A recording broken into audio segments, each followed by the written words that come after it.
Bank ವಂಚನೆ ಕೇಸ್ನಲ್ಲಿ ಮಾಜಿ ಸಚಿವ ಕೃಷ್ಣಯ್ಯ ಶೆಟ್ಟಿ ತಪ್ಪಿತಸ್ಥ ಎಂದು ಜನಪ್ರತಿನಿಧಿಗಳ ಕೋರ್ಟ್ ತೀರ್ಪು ನೀಡಿದೆ.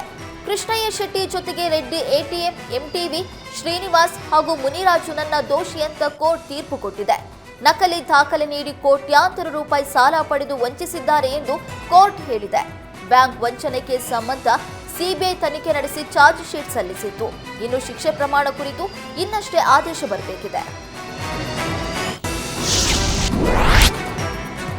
ಬಿಡದಿ ಸಮೀಪ ಏರ್ಪೋರ್ಟ್ ನಿರ್ಮಾಣ ಸಂಬಂಧ ಕೇಂದ್ರ ಸಚಿವ ಕುಮಾರಸ್ವಾಮಿ ವಿರುದ್ಧ ಡಿಸಿಎಂ ಡಿಕೆಶಿ ಆಕ್ರೋಶ ಹೊರಹಾಕಿದ್ದಾರೆ.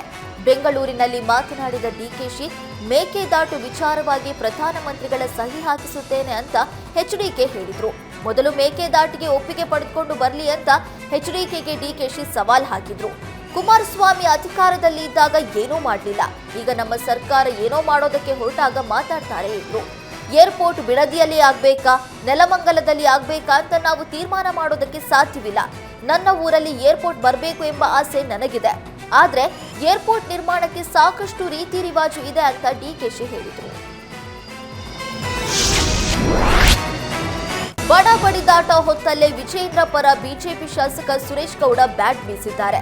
ತುಮಕೂರಿನಲ್ಲಿ ಮಾತನಾಡಿದ ಸುರೇಶ್ ಗೌಡ, ರಾಜ್ಯಾಧ್ಯಕ್ಷರಾಗಿ ವಿಜಯೇಂದ್ರ ಒಳ್ಳೆಯ ಕೆಲಸ ಮಾಡ್ತಿದ್ದಾರೆ.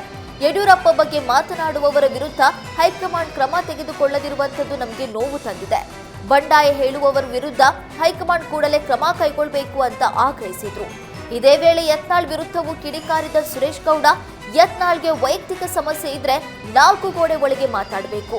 ಬಹಿರಂಗ ಹೇಳಿಕೆ ಕೊಡೋದು ಯತ್ನಾಳ್ಗೆ ಶೋಭೆ ತರೋದಿಲ್ಲ ಅಂತ ಹೇಳಿದ್ರು. ಪಾರ್ಟಿ ಬಗ್ಗೆ ಹಾದಿ ಬೀದಿಯಲ್ಲಿ ಮಾತನಾಡೋದಕ್ಕೆ ಯಾರಿಗೂ ಹಕ್ಕಿಲ್ಲ.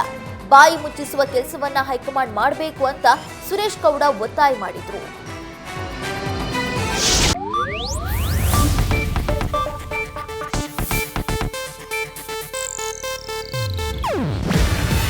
ಇದು ಏಷ್ಯಾನೆಟ್ ನ್ಯೂಸ್ ನೆಟ್ವರ್ಕ್ ಪ್ರಸ್ತುತಿ. ನೀವು ನೋಡ್ತಿದ್ದೀರಾ ಏಷ್ಯಾನೆಟ್ ಸುವರ್ಣ ನ್ಯೂಸ್.